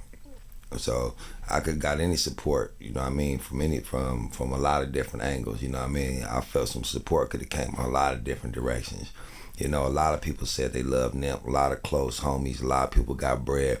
You know, they seen us down there, working, struggling, seen us down there, you know what I mean? The community, you know, was devastated, you know what I mean? You know, so I really can't say. But yo, this dude, Cowboy, he off of something, yo. Y'all see how this man's just stretching his that man's off that yakky. But yeah, he's basically talking about he feels like Nip's people hasn't supported him, and Black Sam is not fucking with him. But let's watch Mr.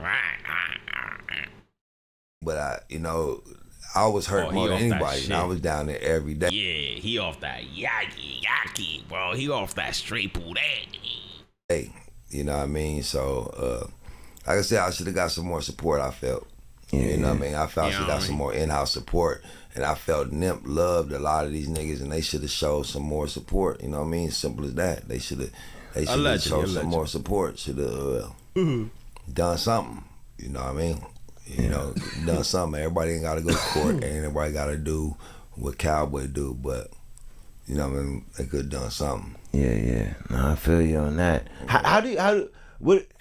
Like, I know they see you, man. Like, you know what I'm saying? Like, when it come down to it, and everybody noticed it, you know, like nobody right now, and probably over the last maybe couple of years, have been out there in the media speaking Nip's name in front of the press when it came down to the trial, you know, sitting at tables talking about, you know, things, making sure that Nip ain't going nowhere, but making sure that Nip stay alive, his stories and everything like that. Like, you know, they see it. So, you know, how do you think they kind of like feel about that? You know what I'm saying? I know when they go on their social media, at some point in time, they have to see Cowboy. Whether that's Cowboy with a Nip shirt on, when the trial was going on, or sitting at a table or whatever. You know what I'm saying? What do you think they think about, you know, that and everything? You know? Well, really, me, I'm ready to the point where it really don't matter to me. You know what I mean? I don't need nobody to, you know, I'm doing everything for Nip. I did everything for Nip. I didn't do it for nobody else. You know what I mean? I did it for Nip and Nip only. You know what I mean? So I really don't care. Like I said, in my mind, like, okay, I wish it could have been different. I wish I could be doing certain things. You know, my boy Rocco just passed. You know, and he was close to the team.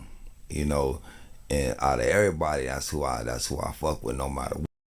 And for me, just to not even know and miss the funeral and know that. Oh damn, he didn't even go to the funeral? Everybody at the funeral, and I don't even know that my boy gone. I mean, everybody know I'm Rocco's biggest fan. You know, he was the underdog. About somebody else. Passed like what?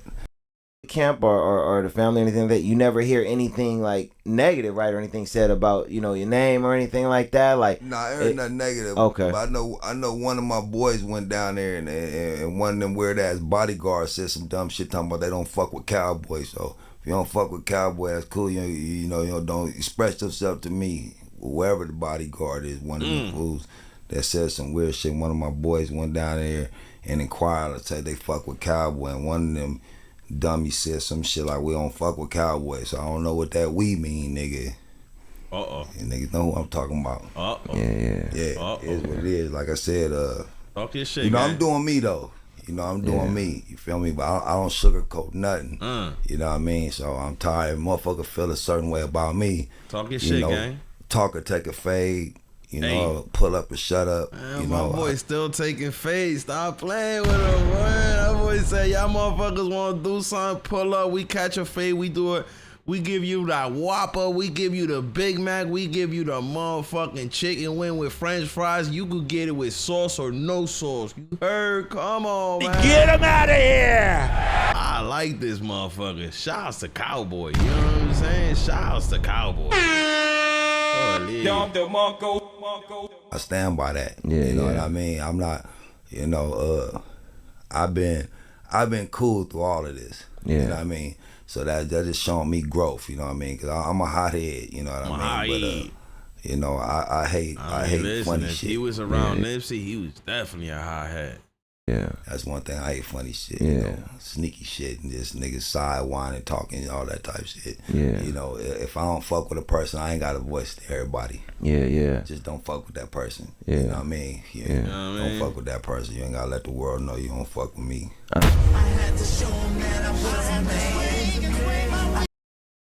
Any dialogue with Nip that day, or did anybody say he said something? Yeah, no, they had dialogue, but it was in the mix of him coming up, talking to bro, and you know, whatever transpired, it wasn't an aggressive dialogue. It was just maybe small talk, and then maybe people saying Nip brought something up to him. Okay. Yeah, but supposedly what Nip brought up to him was that Nip told him like, yo, listen, supposedly, because we don't know, but supposedly when Eric Holder walked up to Nipsey Hussle told him like, yo, we heard there's some paperwork on you.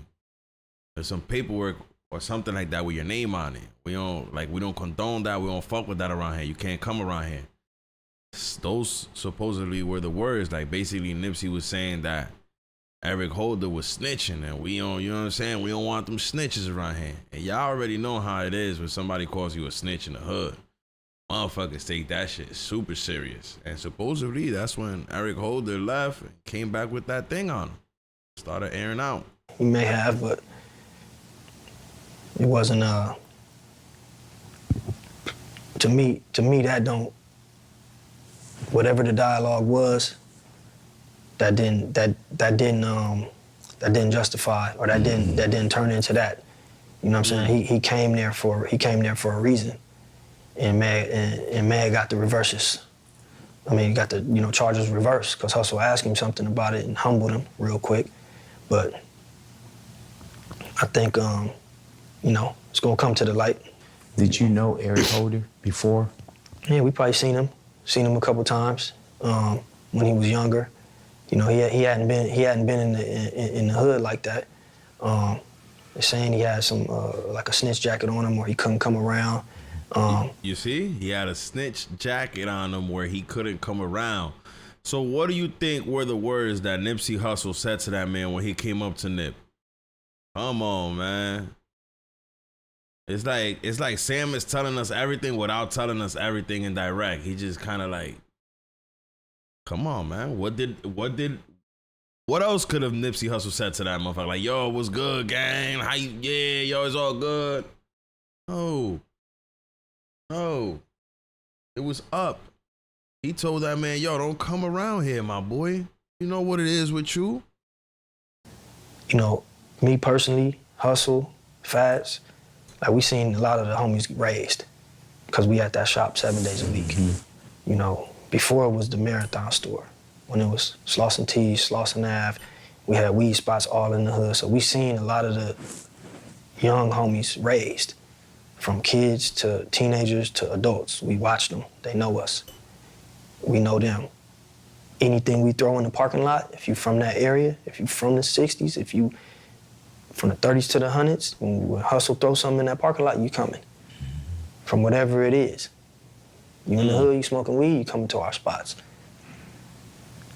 He was never at any functions. He was never at any grand openings. He was never at anything Hustle was doing. He was never at any shows. He wasn't fucking with that man. Good in the hood. He wasn't good in the hood. Come on, man. Yo, listen, man. I hate to speak like this, bro, but I can't say because it always happens like that, right? I'm pretty sure Nip knew what was up, but he didn't go with his gut feeling. I'm pretty sure Nip understood the minute that he saw Eric Holder, that Eric Holder wasn't there for nothing good. I'm pretty sure Nip felt it. He had to feel the energy. Nip is way too smart, man. But you know what happens? Sometimes you get that gut feeling and you be like, yeah, all right. You know what I'm saying? Maybe you don't want to do too much. Maybe you think you good. Maybe you don't even think that man is that crazy to even do that to you. Sad, man. So all this other shit niggas is talking about, I don't know it. He wasn't good. You know, he wasn't good, and he was not good, and he was not around for a reason. You know, and to that point, we didn't see him. Hey Sam, why was it important to you and to the family to make sure that LA had a chance, and the world really? Because I was people flying in from Japan, Germany. Why did y'all feel that you wanted to make sure that you did it at, was it Staples? At Staples Center, and take Nip, through every neighborhood. Why was it important for you to share that with us? Honestly, it was God.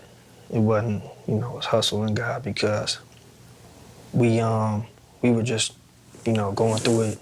Obviously, man, we gotta get this funeral handled the right way, and we're trying to hit churches. And now, this is where Nipsey Hussle brother Black Sand speaks about churches and funerals supposedly not wanting Nipsey there. You know what I mean? And people are saying that the churches were scared that, they were getting threats from rival gangs, and, they were just scared that supposedly something will happen. Black churches, black preachers, and nope. They were afraid to touch it? So we couldn't find a venue. And so that we just like, this is crazy, man. And I think Karen Sybil came and was like, we gonna figure this out. And she reached out and ended up like, man, we got the Staples Center on deck. And I think, LeBron and Live Nation, Rock Nation, everybody pulled their resources together and made phone calls. And, after weeks and weeks of like, we can't get a venue, like, look, this is, we got the Staples for bro. And so at that point, it was like, all right, man, we gotta make sure we do this the right way for bro. And just trying to plan it, and people came and supported and helped plan it and, make it happen. Definitely the family was appreciative of that. And just driving through the city, man, I think, I know how much, the city meant to bro, and how much bro meant to the city. And we like, man, we gonna drive through all of LA, through everybody hood in LA. And you know, so much, you know, pushback, like, nah, we can't do that. Police, you know, we're not giving y'all an escort. Man, fuck y'all, we don't need y'all escort, man. You know, it's gonna be too many problems going through different people's neighborhoods. I'm like, man, we gonna go through every neighborhood in LA and nothing's gonna happen. Watch. People gonna be out there salute, cause. And we did, bro. Yep. 100%. Did you feel like you were just on automatic, like you weren't in the moment? Did you just feel like you were just kind of floating through it? You know, it was just, you know, hardest time in my life, and for the family and everybody, man. But you know, it's just you gotta follow through, man, and you know, send bro home the right way. And you know, to this day, man, it still seemed like not real that bro was gone, but at that time, yeah, it was, you know, hard, man. You know, one thing I tell people, man, I never done drugs in my life. I never thought about doing drugs because I seen, you know, I had uncles, and I always, drunk grandfather, I always was like, man, I'll never be that, you know. So I don't smoke, you know. I'm anti. It's the only time in my life that I ever just thought about like doing drugs because I can't deal with it. You know? So make it go away. Yeah, it's something there's no way to handle it. So damn, you know, didn't, but that was the only time in my mind. I'm like, okay, this is why niggas. This is when a nigga can't deal with this shit. Like, there's no way to fix this. This is hopelessness. That's the feeling at that point. Is it kind of like the gift and the curse too, Sam, where you're reminded all the time, and that's love. Right. But even when you go by and you see like a mural, you know, right, there's no day where cause it's gonna be on you every day anyway. Yeah. But there's no day that it's not a video, a picture, a song on the radio, somebody rocking the merchandise, a mural, you know, that, not that becomes kind of normal to you, but how do you deal with that? One moment at a time? Yep. I think, you know, the murals, you know, I'm happy when I see bro on the murals, you know. You know, even shirts, man, I'm happy when I see, you know, bro, because I know his goal was to inspire and, you know,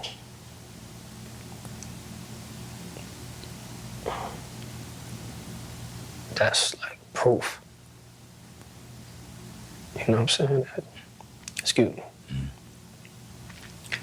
Damn, bro, you could tell, man. This man was really, really, really impacted by Nipsey Hussle's death. You know what I mean? Just seeing him go through that. You know what I mean? And explain the whole, you know, thing when Nipsey Hussle had passed away and everything they went through. Him bringing Nipsey Hussle through every single hood in LA. That's something that probably nobody would have done. You know what I mean? Like, the cops was like, listen, we're not gonna help you guys. That's crazy. That's gonna bring problems. And it goes to show the love that LA had for Nipsey Hussle, because they actually did it and no one fucked with them. You know what I mean? That's the proof that he did what he wanted to do. You know, I used to be like, man, we gotta get to the money and, you know, get this shit. And he like, yeah, we're gonna get to the money, bro, but this shit bigger than that. So, I think, my bad, bro, I think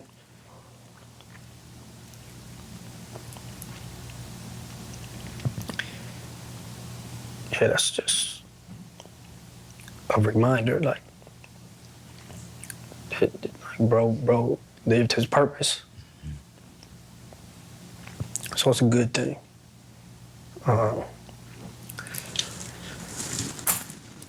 Hard things probably is like people trying to take pictures, and that shit never easy. Because I don't, you know, I never been taking pictures, and So when people, like, that's a hard thing for me. With you? Yeah.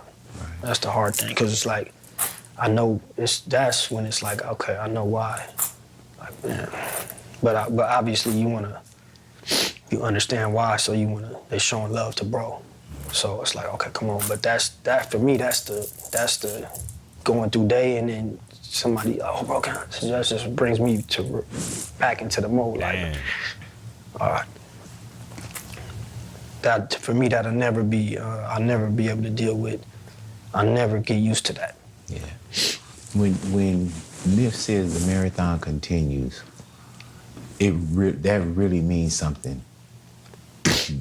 Either different today, or there's so much that's valid to those words, bro. Why is it important? And I mean, just the work that you guys been doing collectively with keeping the brands and ownership and taking care of the kids and the family, you know. With the marathon continues, why is that so important to you, Sam?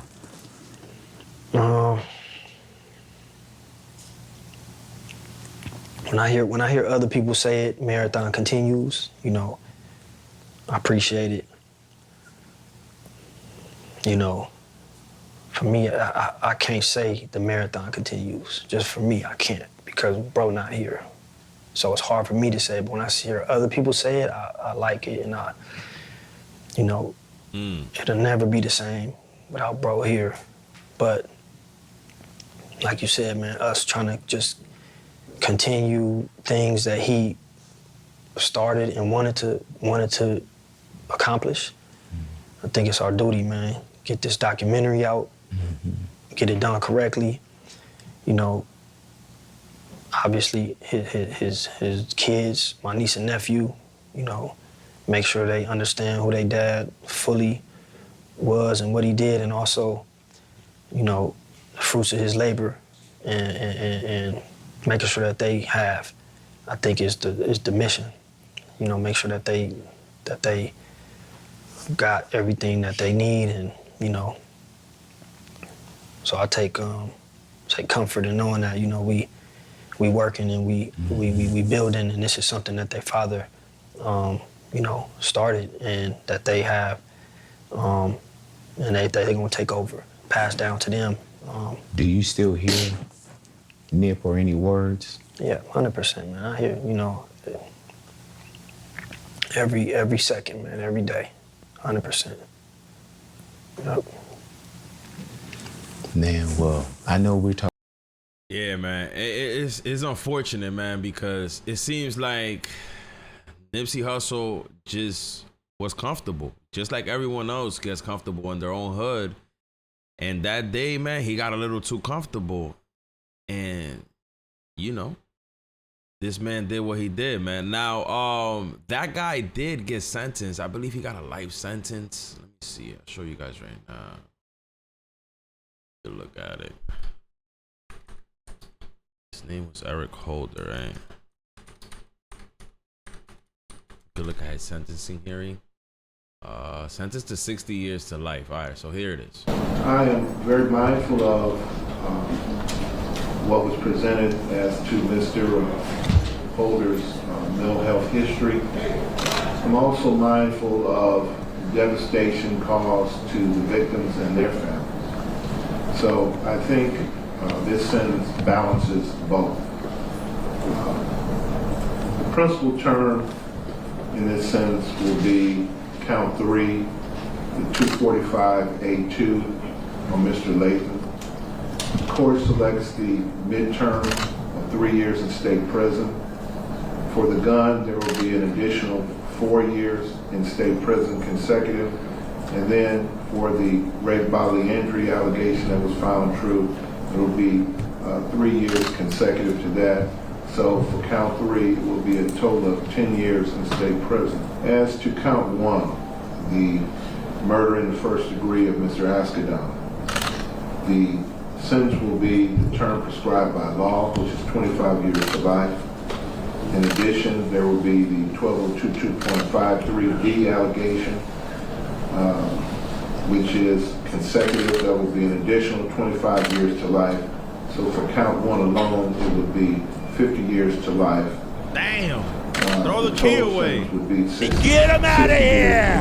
Because the court would also recommend to the Department of Corrections that the defendant be housed in a facility that would address his mental health needs. It's unfortunate, man. That's how it always ends. One in jail and one is not here with us, man. It's sad, man. Now I don't know if you guys seen this. This right here is making its rounds on the internet because a statement from Courtney Kramer, who is challenging Fannie Willis for the position of Fulton County DA. She promises that if elected, her first official action will be to dismiss the YSL case immediately. She is putting pressure on Fannie Willis to do the same. Now, I'll tell you one thing, man. This is definitely one way to win over some black votes. I gotta be honest. Now, she did say here on this press release, as a Republican nominee for Fulton County District Attorney, I have watched the ongoing trial and endless prosecution of YSL. With no apparent justice in sight, I have become highly concerned and disappointed in the lack of prosecutorial oversight in this case. Now, it says here in the bottom, as you guys can see, if I am elected as the next district attorney of Fulton County, I promise to end this prosecution immediately. I challenge my opponent to do the same. The right thing and end this prosecution immediately and release those who are accused in this case and who are being held without bond.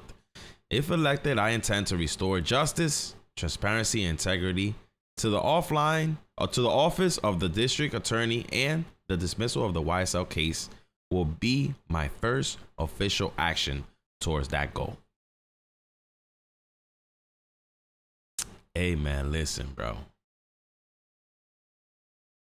Young Thug is literally gonna come home, I think.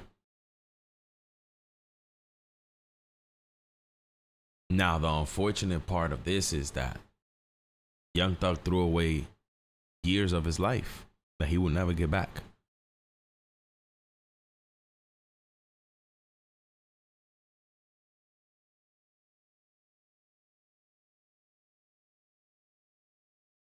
The support that Young Thug has gotten, I told you guys, man, is Young Thug has gotten more support than he got when he was out here. Certain people weren't even fucking with Young Thug when he was out and free. Same thing that happened with Meek Mill. Y'all seen all the people that came out to support Meek Mill when he was going through that whole situation? People that weren't even supporting him when he was out here doing his thing.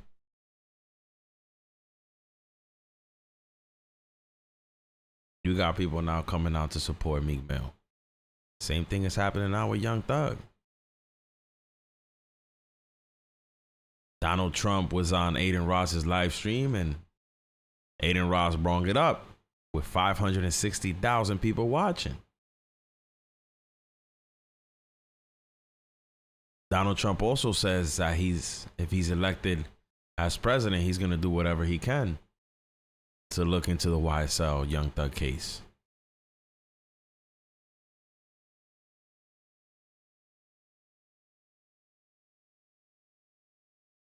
It's interesting if you ask me, man.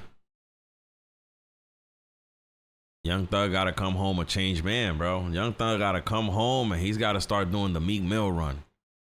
You know what I mean? Prison reform programs. Come outside, start doing things for the youth. Come outside and start doing things, you know what I'm saying? Start doing things for your hood, man. Transition your life, bro, because you got all these politicians, executives supporting you now that you're behind bars. So you can't come outside and be with the bullshit. And we all know that Young Thug was with the bullshit. Like, let's be honest. Young Thug was with the bullshit. And he's going to be super lucky that he's going to get away with all this shit. It took a couple years of his life, but Young Thug was really out here ordering hits, man. Allegedly. You know what I mean? Like, Come on, man. You got that boy YSL Woody out here saying everything. Who you think was telling YSL Woody to do what YSL Woody was doing? But when they would come to YSL Woody and be like, YSL Woody, Mr. Woody Wood, why'd you do it? I ain't do it. Young Thug did it. That's what Woody was saying. He would always blame Young Thug for the shit that Young Thug would tell him to do.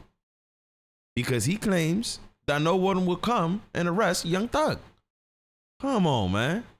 Isn't that shit crazy? I think it is.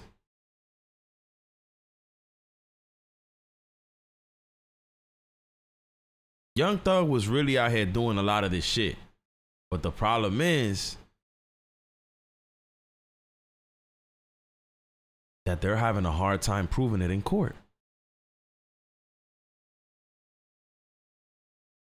They got supposedly phone calls of Young Thug talking to people behind bars whose phones were tapped. And Young Thug, you know, supposedly Young Thug ordered that YFN Lucci beat up in jail, which supposedly they was trying to kill that boy YFN Lucci in jail. And that shit came from Young Thug. That boy Thugga ordered that. Allegedly. You understand what I'm saying, though? Come on, man. Young Thug was really out here doing this shit. Young Thug was really out here wilding like that.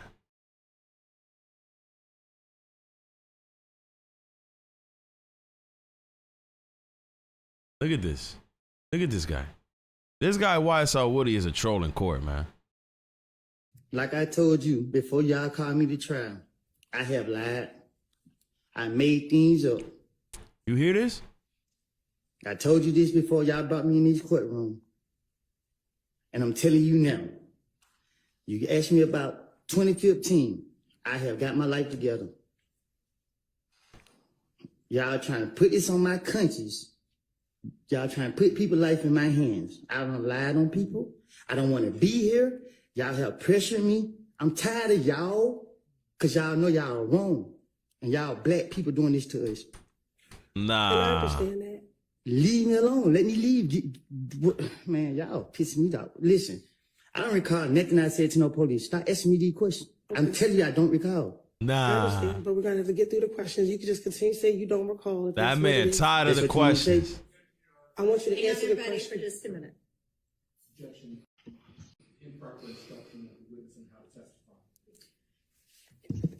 I don't think that you were instructing him how to testify.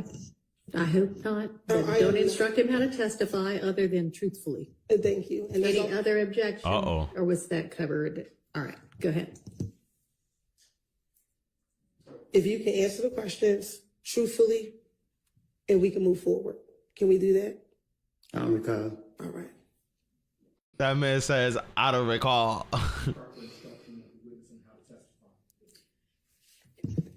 I don't think that you were instructing him how to testify. All right. So listen, man. This man, YSL Woody, is out here trolling in court. Now, there's more videos. Look at this one right here. Check this one out. At you all from the bushes. What happened in Nut got nothing to do with YSL. This some shit, screaming language. This got everything to do with threat. You know what I mean? I was trying to protect threat from the get-go. Now, he's talking about what happened when they went supposedly, you know, and shot up Rich Homie Quan's father's barbershop. Supposedly, Rich Homie Quan's father has a barbershop. And he says that the incident has nothing to do with YSL. But here's what he said. I mean, threat, and they had some more stuff going on. Like, was threat at the gambling house when it got shot up by Kel? Young, you said nothing I say can be used against me? Nah. That's right. Me and Threat shot up Rich Homie Quan Dad at the barbershop. Nah. I don't know what happened with Threat and Rich Homie Quan, but I'm going to ride with my brother. And they was beefing. And yeah, we put up and did that. Okay. Nah, And he as a said we result pulled of up and did the that. shooting at you all from the bushes. What happened in Nut got nothing to do with YSL. Nah, bro, he really said. Let's see this right here.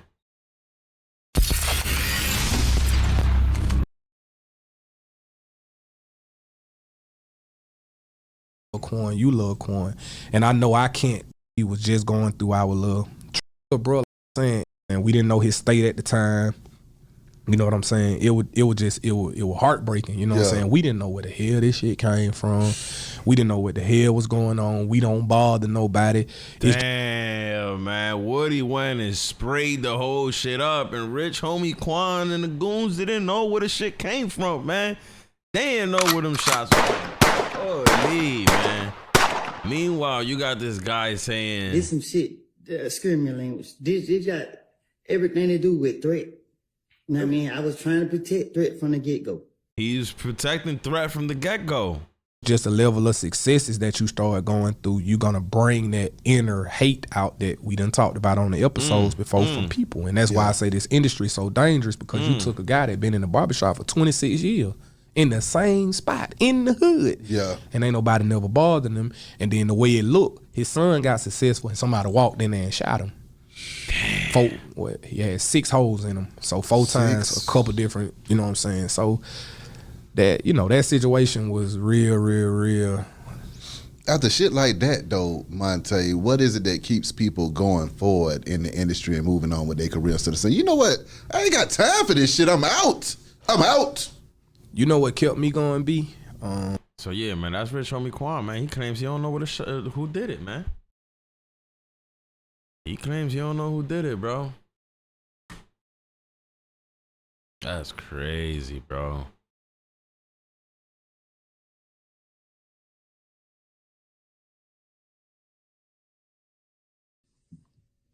Like I told you, before y'all called me to trial, I have lied. I made things up. I told you this before y'all brought me in this courtroom. This man is literally admitting to making things up in court. You asked me about 2015. I have got my life together. Got my life together. Y'all trying to put this on my conscience. Come on, man. Y'all trying to put people's life in my hands. Come on, man. On people. I don't want to be here. Y'all have pressured me. I'm tired of y'all, because y'all know y'all are wrong. And y'all black people doing this to us. And I understand that. Leave me alone. Let me leave. Man, y'all pissing me off. Listen. Now, yo, here's why I saw Woody supposedly asking the judge if he can pull up to court late. Left? You definitely miscalculated. Okay. All right. Let's stop for the day then. All right. Can I go? Yes. Be back here at 9 in the morning. I don't get no sleep, Jerry. Can I come like at 10, 11? Sorry. Damn, he said, can I come at 10 or 11? Damn, my boy Woody ain't getting no sleep, man. Y'all waking my boy up too early, man. Yo, listen, man. This whole YSL case is a troll, bro. I think this is just made up for TV for us to be entertained, bro. This shit can't be real. It can't be real, bro. That he puts your name in these songs, and he doesn't know. You don't know why he puts your name in these songs. Listen to this shit, bro. This is him speaking about Young Thug, you know, mentioning Woody in his music. I didn't like him rapping about me. Why didn't you like him rapping about you? Huh? Why didn't you like him rapping about you? Because it's my life. Like, don't be lying on me. Nah. What do you mean by that? Don't be lying on me. Are you talking about in the rap He's saying that Young Thug was capping when he was talking about him. songs? Yes. What did you think were lies that he was telling on you in the rap song? I don't recall. I don't recall. Mr. I don't recall. Yo, this dude Woody's a whole troll, Do you bro. recall what the verse was or what he said in the rap song? Ain't no speak no English. No, I don't recall. I don't recall. I don't speak no This is English. the song I didn't like. Is that the specific verse in the song? I didn't like the timing of the song. I didn't care about him rapping about me popping that people nugget because it wasn't true. But when he put the song out, when they put the song out, It was an investigation on me, and y'all kept harassing me, and that's why I didn't like it. At this time, what investigation? Yeah. So here's this dude, YSL Mondo, going off supposedly on Woody for admitting to telling on Young Thug. J didn't get on stand and say, you put another name in the mix because you knew they wasn't going to do nothing to him. Obviously, they did something to him, brother. He's in jail now, and you're free. Bitch ass don't give you no right to tell on no nuther. Ain't got nothing to do with it. Then they was locking your ass up, not nobody else. You was getting locked up for the that you did. You don't go tell on no nuther man, talking about what you thought they were gonna do and this, that, and the third, bro. What type of street is you, man? Man, y'all folk, man. Shawty, you a bogus boy. I don't give a damn what you talking about. I appreciate you for going up there trying to recant and all that, but too late for all that. You knew what you were doing. Don't try to switch your story right now. Ran on. J didn't get on stand and say,